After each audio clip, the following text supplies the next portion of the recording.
how well did this great redo of God take? How well was it? Was it successful?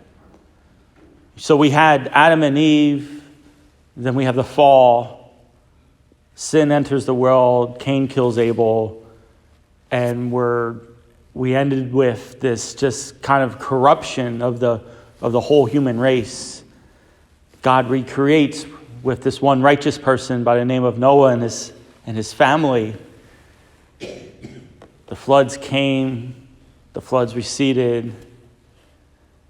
Noah's sons and with their wives have kids. The things change.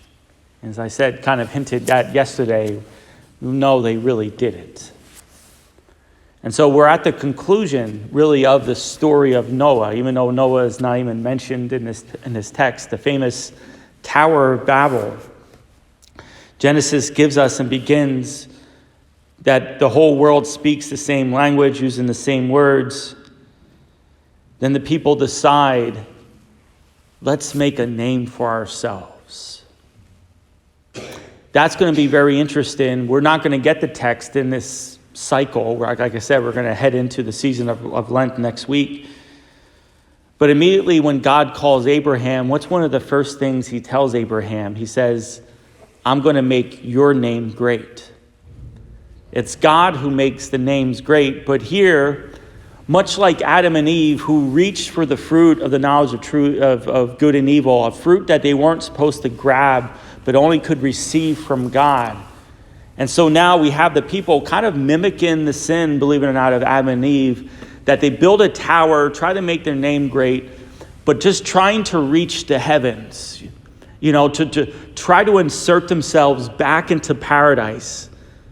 So they build a tower as high as they can to reach and to grab something that only God can give them, and God plans on giving them. It's part of his plan and his purpose, but it's going to be on his terms and on his time. And so now, because of that, now the world is scattered and the languages are different. And it's only until the New Testament, till the Acts of the Apostles, where, again, that dove that Noah sent out from the ark into the earth to see if the earth was there, if the new creation has taken place.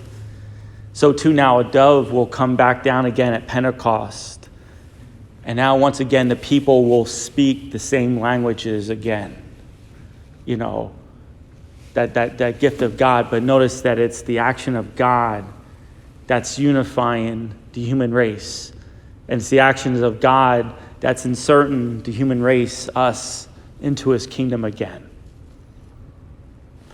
But like I said, that will conclude the Noah narrative. Tomorrow we'll have actually a reading from Hebrews, which talks about kind of reflecting on the person of Noah and that type of thing.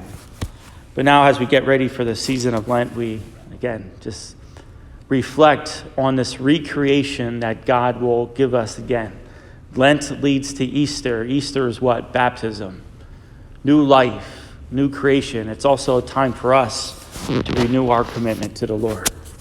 May God bless you.